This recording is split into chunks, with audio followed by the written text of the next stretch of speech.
ஆண்டவராகிய இயேசு கிறிஸ்துவின் நாமத்தில் உங்கள் யாவருக்கும் உபவாச நாளின் அன்பின் வாழ்த்துக்களை தெரிவித்துக் கொள்கிறேன். அருமையானவர்களே, கர்த்தர் நம்முடைய ஜெபங்களை, நம்முடைய வேண்டுதல்களை, நம்முடைய அர்ப்பணிப்பை, நம்முடைய தான தர்மங்களை கர்த்தர் கவனித்துக் கொண்டிருக்கிறார். சூழ்நிலை நிமித்தம் நம் வீடுகளிலே முடக்கப்பட்ட நிலைமையாக இருந்தாலும் அங்கேயும் கர்த்தரை கனம் பண்ணுகிற, பயபக்தியோடு உபவாசிக்கிற, ஆராதிக்கிற, துதிக்கிற பிள்ளைகளை, ஜெபிக்கிற பிள்ளைகளை கர்த்தர் கவனித்து அறிகிறார். நீங்கள் எந்த விதத்திலும் தேவனுக்கு முன்பாக குற்றம் சாட்டப்படாத நல்ல ஆத்மாவாய், நல்ல விசுவாசிகள், கற்புள்ள கன்னிகைகளாய் உங்களை காத்துக்கொள்வீர்களா? எந்த உபவாச நாளிலும் கர்த்தர் நமக்கு கொடுக்கிற வார்த்தைக்கு நேராக நாம் கடந்து செல்வோம். யோவான் 10ஆம் அதிகாரம் 11ஆம் வசனம். நானே நல்ல மெய்ப்பன். ஆண்டவர் இந்த உபவாச நாளில் நமக்கு கொடுக்கிற வார்த்தை, என் ஜனங்களே, என் பிள்ளைகளே, இந்த தேவனுடைய வார்த்தையை காண்கிறவர்களே, நான் நல்ல மெய்ப்பன். தேவனுடைய பிள்ளைகளாகி நீங்களும் நானும் விசுவாசிக்கட்டும், நம்பட்டும், உறுதியாயிருக்கட்டும். நான் ஆராதிக்கிற இயேசு, நான் நம்புகிற என் தேவனாகிய கர்த்தர், என்னை ரட்சித்தவர் மிகவும் நல்லவர். ஆமென். தெளிவாய் எழுதப்பட்டிருக்கு, நல்ல மெய்ப்பன். அநேக நேரங்கள்ல டவுட் வருது இல்லையா? சோர்ந்து போறீங்க இல்லையா? கவலை உங்களை தொத்திக்குது இல்லை? நடக்கிறவைகளையும் கேட்பவைகளையும் பார்த்தனே ஒரு விதமான பயம் உங்களை அறியாமலே. ஆனால் கர்த்தர் இந்த உபவாச நாள் நினைவூட்ட விரும்புகிறார். என் ஜனங்களே, என் பிள்ளைகளே, நான் நல்ல மெய்ப்பன். நல்ல மெய்ப்பன் ஆடுகளுக்காக தன் ஜீவனை கொடுக்கிறான். ஆமென். ஜீவனை எடுக்கிறான் அல்ல, ஜீவனை கொடுக்கிறார். இன்னைக்கு பெரிய ஜீவன் போராட்டம் போயிட்டு இருக்கு இல்லையா? ஆண்டவர் சொல்லுகிறார், நான் ஜீவனை எடுக்கவில்லை, நான் ஜீவனை கொடுக்கிறவர் என்று சொல்லி. கர்த்தர் உங்களை வாழ வைக்கிறவர், கர்த்தர் உங்களை காப்பாற்றுகிறவர். நல்ல மெய்ப்பன் உங்களுக்கு துணையாயிருப்பாராக. எனவே விசுவாசியுங்கள், நம்புங்கள். இந்த தேவ வசனத்தை உங்கள் வாய்களில் அறிக்கை பண்ணுங்கள், உங்களுடையவைகளாய் மாற்றிக்கொள்ளுங்கள். சொல்லுங்கள், இயேசு நல்ல மெய்ப்பர் என்று, நான் நம்புகிற தேவன் நல்ல மெய்ப்பன் என்று அறிக்கை பண்ணுவீர்களாக. அது உங்களுக்கு தேவ பாதுகாப்பை, தேவ நன்மைகளை, தேவ ஆசீர்வாதங்களை நிச்சயமாகவே கொண்டு வரும். பிரியமானவர்களே, அவைகளை குறித்து வேதம் சொல்லுவதை நாம் தியானிப்போம். அந்த நல்ல மெய்ப்பனின் ஆசீர்வாதங்கள், அந்த நல்ல மெய்ப்பனின் பாதுகாப்பு, அந்த நல்ல மெய்ப்பனின் துணை எனக்கு உண்டாயிருக்க நான் செய்ய வேண்டியவர்களை வேதம் சொல்லுகிறது. அதே யோவான் 10ஆம் அதிகாரம் 4ஆம் வசனம் சொல்லப்பட்டிருக்கிறது. நல்ல மெய்ப்பன் தன் ஆடுகளுக்கு முன்பாக நடந்து போகிறான். ஆமென். கர்த்தர் என் மெய்ப்பராய் இருப்பார் என்று சொன்னார். நான் அவருடைய ஆடாய் இருப்பேனே என்று சொன்னார். நான் தேவன் நல்ல மெய்ப்பன் என்பதை விசுவாசிக்கிற ஒரு ஆத்மாவாய் இருப்பேன் என்று சொன்னால், எனக்கு முன்பாக என் மெய்ப்பன் கடந்து போகிறார் என்கிற விசுவாசம் உள்ளவனாய் வாழ்வேன். வேதம் அநேக இடங்களில் சொல்கிறது, கர்த்தர் உங்கள் முன்னே கடந்து போவார், என் சமூகம் உனக்கு முன்பாக செல்லும். தேவ பிள்ளைகளே, உபவாசிக்கிற தேவ ஜனமே, இந்த வசனத்தை கேட்கிறவர்களே, வேதம் சொல்லுகிறது, கர்த்தர் உங்களுக்கு முன்பாக நடந்து போகிறார். நல்ல மேய்ப்பன் உங்களுக்கு முன்பாக நடந்து போகிறார். விசுவாசியுங்கள், நம்புங்கள்.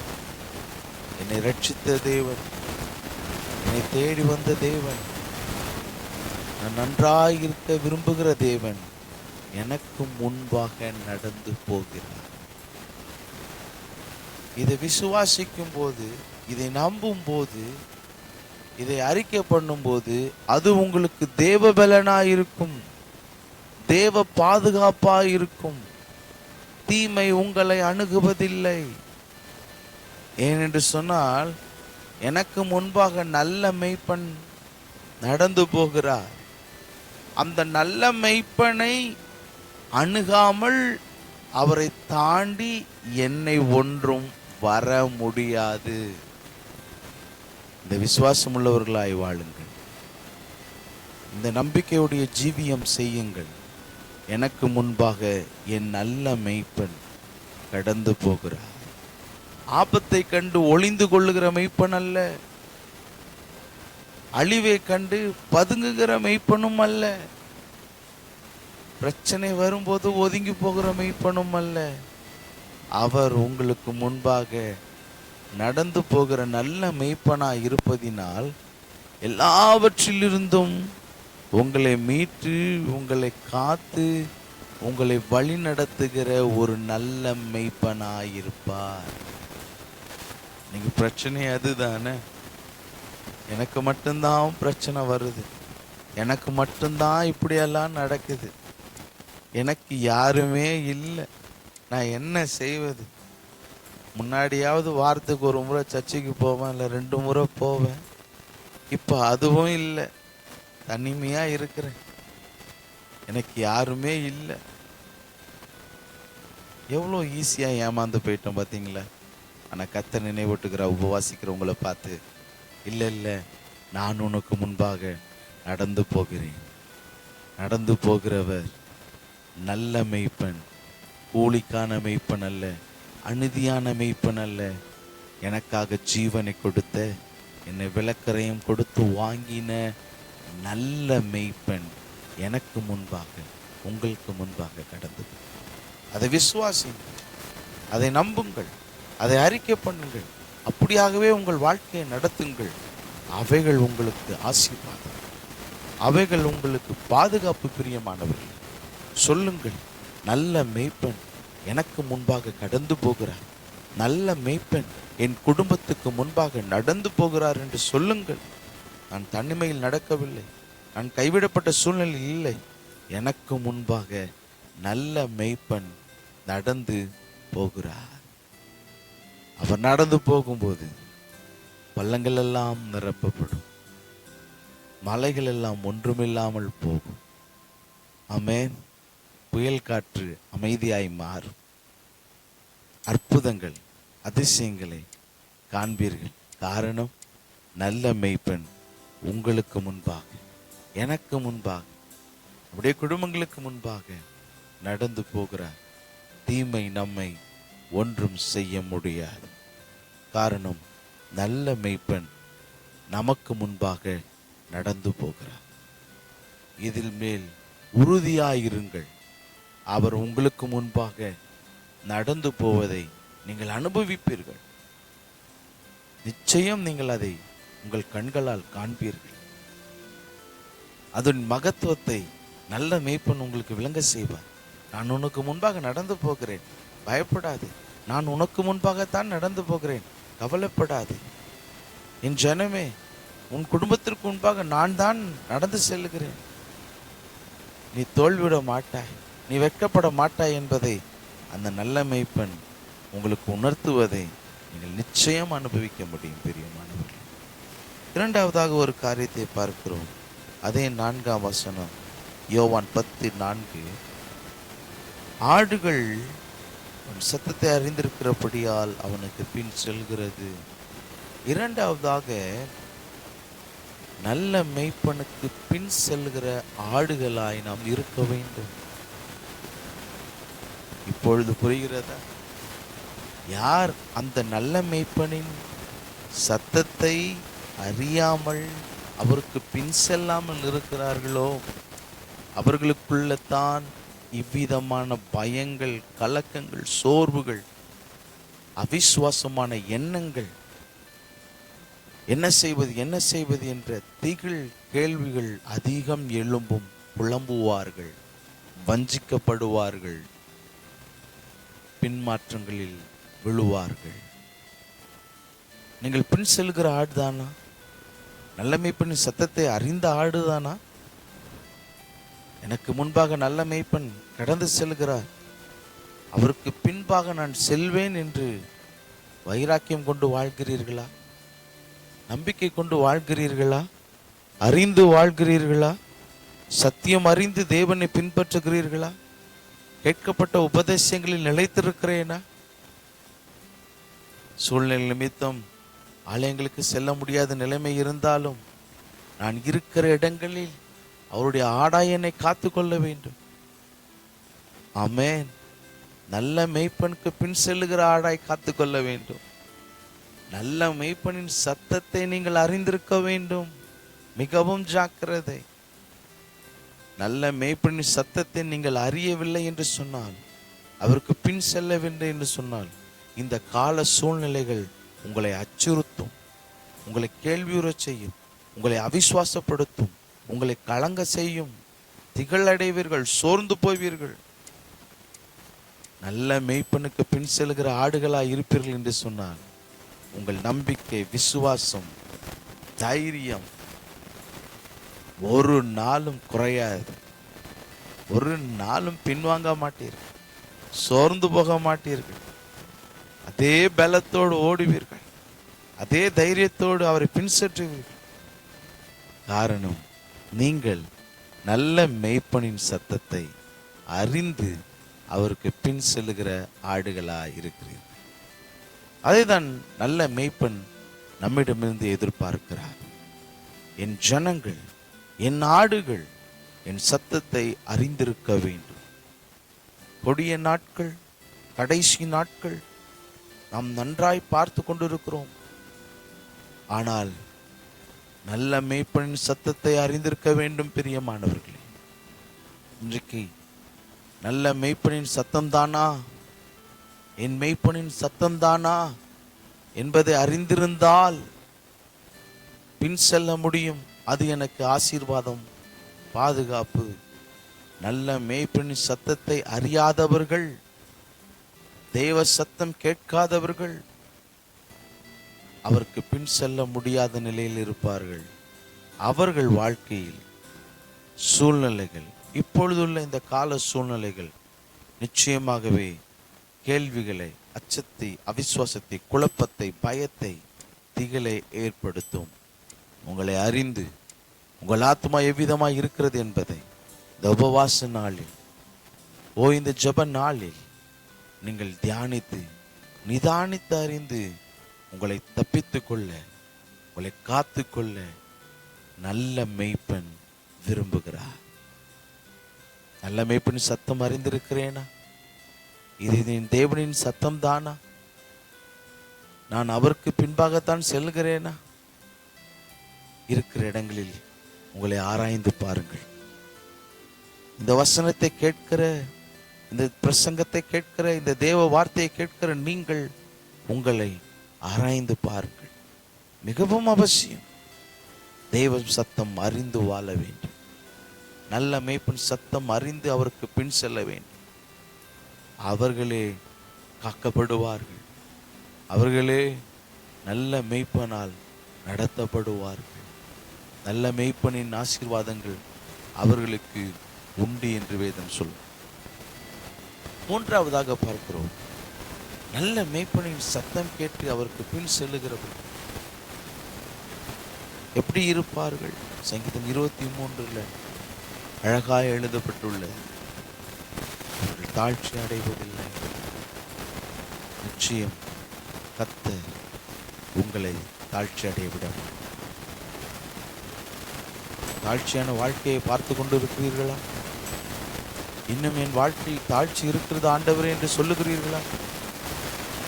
இன்று கர்த்தர் உங்களுக்கு சொல்லுகிறார், நாடுகள் தாழ்ச்சி அடைவதில்லை. நல்ல மேய்ப்பனின் சத்தத்தை கேட்டுதான் நான் நடந்து கொண்டிருக்கிறேன். இன்று வரைக்கும் என் மேய்ப்பனின் சத்தம் கேட்டு அவருக்கு பின் செல்லுகிறேன். ஆனாலும் என் வாழ்க்கையில் தாழ்ச்சி இருக்கிறது என்று சொல்லுகிறீர்களா? தேவனுடைய பிள்ளைகளே, வேதம் உங்களுக்கு நினைவூட்டுகிறது, சாட்சிப்படுத்துகிறது. உங்கள் வாழ்க்கை விதமாய் அமையும் என்பதை சத்தியப்படுத்துகிறது. நீங்கள் இனி தாழ்ச்சி அடைவதில்லை. உங்கள் குறைவுகள் நிறைவா, உங்கள் தாழ்ச்சி மாறும். பிரியமானவர், தொடர்ந்து நல்ல மேய்ப்பின் சத்தம் கேட்டு அவருக்கு பின் செல்லுங்கள். உங்கள் குறைவுகள் நிறைவாவதை நீங்கள் நிச்சயம் காண்பீர்கள். நீங்கள் சொல்லுவீர்கள், நீங்கள் சாட்சிப்படுத்துவீர்கள். கர்த்தர் என் குறையை நிறைவாக்கினார், என் தாழ்ச்சி மாறினது என்று சொல்லி நீங்கள் சொல்லும்படியான நாட்கள் வந்தது. பிரியமானவர்கள், நல்ல மேய்ப்பனின் சத்தம் கேட்டு அவருக்கு பின் செல்லுகிற ஆடுகள், எல்லா சூழ்நிலையிலும் அவரை நம்பி அவருக்கு பின் செல்லுகிற ஆடுகள் இனி தாழ்ச்சி அடைவதில்லை. ஆமென். பின்தொடரும் வசனங்கள் மிக அழகாய் சொல்லப்பட்டிருக்கிறது. உன்னை புல்லிடங்களிலுமே மத தண்ணீரில் கொண்டு போய் விடுவார், உன் ஆத்மாவை தேற்றுவார். உங்கள் ஆத்மாவை தேற்றுகிற நல்ல மேய்ப்பன் விடமாட்டார். அவருக்கு சத்தம் கேட்டு பின் செல்லுகிற ஆடுகளை அவர் ஒரு நாள் விடுவதில்லை, தேற்றுவார். நீதியின் பாதைகளில் நடத்துவார். பார்த்தீங்களா, நல்ல மேய்ப்பனுடைய குணாதிசயம், தன் ஆடுகளை நீதியின் பாதைகளில் நடத்துவார். நீங்கள் எப்படிப்பட்டவர்களாய் வாழ்கிறீர்கள்? நீங்கள் நல்ல மேய்ப்பனின் சத்தம் கேட்டு அவருக்கு பின் செல்கிற ஆடுகள் தானா? உங்களை ஆராய்ந்து பார். அவர் நீங்கள் இருக்கிற இடங்களில் உங்களை கவனித்து கொண்டு இருக்கிறார்.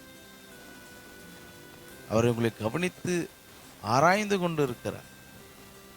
கடந்த நாட்களை பார்க்கலும் இந்த நாட்களில் இந்த சூழ்நிலைகளில் நீங்கள் எவ்விதமாய் வாழ்ந்து கொண்டு இருக்கிறீர்கள், நீங்கள் எவ்விதமான பயபக்தி பரிசுத்த ஜீவியம் செய்கிறீர்கள், அர்ப்பணிப்போடு இருக்கிறீர்கள், ஜப ஜீவியம் செய்கிறீர்கள் என்பதை மிகவும் அவர் கவனித்து அறிகிறார். மறந்து போய்விடாதீர்கள். ஏனென்று சொன்னால் அவர் நல்ல மேய்ப்பன். மரண இருளின் பள்ளத்தாக்கில் இடந்தாலும் பொல்லாப்புக்கு பயப்படே. பார்த்தீங்களா, நல்ல மேய்ப்பன் சத்தம் கேட்ட ஆடுகள் பயப்படாது. மரண இருளான பள்ளத்தாக்கான பொல்லாப்பான நேரங்கள் வந்தாலும் நல்ல ஆடுகள், நல்ல மேய்ப்பனுக்கு பின் செல்கிற ஆடுகள் பயப்படுவதில்லை. காரணம், கோலும் தடியும் அவர்களை தேற்றும். பிரியமானவர்களே, நீங்கள் நல்ல மேய்ப்பனின் சத்தம் கேட்டு பின் நடக்கிற ஆடுகளாய் இருப்பீர்கள் என்று சொன்னார். வேதம் உங்களுக்கு நினைவூட்டுகிறது, சத்துருக்களுக்கு முன்பாக ஒரு பந்தியை ஆயத்தப்படுத்துவார், உங்கள் தலையை எண்ணெயால் அபிஷேகம் பண்ணுவார், உங்கள் பாத்திரம் நிரம்பி வழி. பாத்திரம் நிரம்பி வழியும். பிரியமானவர்களே, கடைசியாக முடிக்கப்படுகிறது, என் ஜீவனுள்ள நாளெல்லாம் நன்மையும் கிருபையும் என்னை தொடரும், நான் கர்த்தருடைய வீட்டிலே நீடித்த நாட்களாய் நிலைத்திருப்பேன். நல்ல மேய்ப்பனை பின்பற்றுகிற, நல்ல மேய்ப்பனின் சத்தத்தை கேட்டு அவருக்கு பின் செல்லுகிற ஆடுகளுக்கு கர்த்தர் வைத்திருக்கிற ஆசீர்வாதத்தை பார்த்தீர்களா? ஜீவனுள்ள நாளெல்லாம் நன்மை கிருபை தொடரும், நான் கர்த்தருடைய வீட்டிலே நீடித்த நாட்களாய், நான் கர்த்தருடைய வீட்டிலே நீடித்த நாட்களாய் நிலைத்திருப்பேன். நல்ல மேய்ப்பன் எனக்கு முன்பாக செல்வதற்கு காரணம், என்னை விட்டு விட்டு போவதற்கல்ல, எனக்கு உண்டான நன்மைகள் எல்லாம் அவர் எனக்கு கொடுத்து கடைசியாக அவருடைய வீட்டிற்கு என்னை கொண்டு போய் சேர்ப்பதற்காக. பாருங்க, எவ்வளவு அனுபவித்திருக்கிறார். அதனால தான் வேதம் அவரை குறித்து சொல்லப்பட்டிருக்கிறது, அவர் நல்ல மேய்ப்பன். எனவே தேவனுடைய பிள்ளைகளாகி நீங்களும் நானும் நல்ல மேய்ப்பன் எனக்கு முன்பாக செல்லுகிறார் என்ற விசுவாசத்தோடு கூட இந்த நாட்களை கடந்து போவோம். நல்ல மேய்ப்பனின் சத்தம் கேட்டு அவருக்கு பின் செல்வோம். சொல்லப்பட்ட ஆசீர்வாதங்கள் நிச்சயமாகவே உங்கள் வாழ்க்கையில் பலிக்கும். நீங்கள் அனுபவிப்பீர்கள், நீங்கள் காண்பீர்கள். தேவன் அதை திருஷ்டாந்தப்படுத்துவாராக. மூன்றாவதாக, இந்த ஆசீர்வாதங்களை அனுபவித்து கர்த்தர் உங்களை சாட்சிப்படுத்துவார். ஜீவனுள்ள நாளெல்லாம் நன்மையும் கிருபையும் உங்களை தொடரும். கர்த்தருடைய வீட்டிலே நீடித்த நாட்களாய் நிலைத்திருப்பேன். எப்போதும் அவர் சத்தம் கேட்டு நடக்கிற ஆடுகளாய், அவருக்கு பின் செல்லுகிற ஆடுகளாய் உங்களை காத்துக்கொள்ளுங்கள். அது உங்களுக்கு ஆசீர்வாதத்தையும் நன்மையும் பாதுகாப்பையும் எப்போதும் உங்களுக்கு கொண்டு வரும். பிரியமானவர்கள், உலகம், சூழ்நிலை, மனிதர்கள் எவ்விதமான கெட்ட மேய்ப்பனின் சத்தங்கள் உங்களை வஞ்சியாமல், உங்களை அசுசிப்படாமல் உங்களை காத்துக்கொள்வீர்களாக. நமக்கு நல்ல மேய்ப்பன் உண்டு. நல்ல மேய்ப்பனின் சத்தம் கேட்டு பின் செல்லுகிற நமக்கு ஆசீர்வாதங்கள் வந்து சேர்வதாக. கண்களை மூடி ஜெபிப்போமா? பரலோக பிதாவே, நீர் கொடுத்த இந்த ஜெப வேளைக்காய் ஸ்தோத்திரம். உபவாசத்தோடு உடைய சமூகத்தில் வந்திருக்கிற ஒவ்வொரு பிள்ளைகளையும் குடும்பங்களையும் ஆசீர்வதிக்கிறேன் தகப்பன். இந்த உபதேசத்தை காண்கிற கேட்கிறவர்களை ஆசீர்வதியும். உடைய வேதத்திலிருந்து தியானித்தோம், நீர் நல்ல மேய்ப்பன். அநேக நேரங்களில் இந்த விசுவாச நம்பிக்கை இல்லாததினால் சோர்ந்து போகிறோம், பயப்படுகிறோம், கேள்வியோடு இருக்கிறோம். இந்த வசனத்தை கொண்டு எங்களை திருஷ்டாந்தப்படுத்தும். இந்த வசனத்தை கொண்டு தெளிவுபடுத்தும். இந்த வேத உபதேசத்தை கொண்டு எங்களை பலப்படுத்தும் என்று நாங்கள் ஜெபிக்கிறோம். நல்ல மேய்ப்பன் எங்களுக்கு முன்பாக கடந்து செல்லுகிறீர் என்கிற விசுவாசமுடையவர்களாய் ஒவ்வொருவரும் ஜீவிப்பார்களாக. என் குடும்பத்துக்கு முன்பாக இயேசு நடந்து போகிறார். என் வாழ்க்கைக்கு முன்பாக இயேசு நடந்து போகிறார். நன்றாய் இருப்பேன், நாங்கள் நன்றாய் இருப்போம், தீமை எங்களை அணுகுவது இல்லை என்கிற விசுவாசத்தை, நம்பிக்கை ஒவ்வொருவருக்கும் தாரும். உம்முடைய சத்தம் கேட்டு நடக்கிற நல்ல ஆடுகளாய் எங்களை காத்துக்கொள்ள எங்களுக்கு கிருபை தாரும். வஞ்சகமான நாட்கள், ஏமாற்றமான நாட்கள், இந்த நாட்கள் சத்தம் கேட்டு நடக்கிற ஆடுகளாய் எங்களை காத்துக்கொள்ள கிருபை தாரும். பின்பற்றுகிற ஆடுகளுக்கு நீர் வைத்திருக்கிற எல்லா நன்மைகளும் எங்களை வந்து சேர்வதாக என்று நான் ஜெபிக்கிறேன். இந்த நன்மைகளை, ஆசீர்வாதங்களை இவர்கள் அனுபவிப்பார்கள். இந்த ஆசீர்வாதங்கள் எனக்கு பலித்தது என்று சொல்வார்கள். சாட்சிப்படுத்தும், காத்துக்கொள்ளும். நல்ல மேய்ப்பன் தன் நாடுகளுக்காக தன் ஜீவனை கொடுக்கிறான். இயேசுவின் நாமத்தில் ஜெபிக்கிறோம் எங்கள் ஜீவனுள்ள நல்ல பிதாவே, ஆமென். நம்முடைய கர்த்தராகிய இயேசு கிறிஸ்துவின் கிருபையும் பிதாவாகிய தேவனுடைய அன்பும் பரிசுத்த ஆவியானவருடைய அன்யோன்யம் ஐக்கியம் இன்றும் என்றும் சதா காலங்களிலும் கிறிஸ்துவின் வருகை பரியந்த மட்டும் நம் அனைவரும் கூட இருப்பதாக. என் ஆத்மாவே கர்த்தரை ஸ்தோத்திரி, என் முழு உள்ளமையுடைய பரிசுத்த நாமத்தை ஸ்தோத்திரி. என் ஆத்மாவே கர்த்தரை ஸ்தோத்திரி, கர்த்தர் செய்த சகல உபகாரங்களையும் மறவாதே. ஆமென். God bless you. கர்த்தர் உங்களை ஆசீர்வதிப்பார்.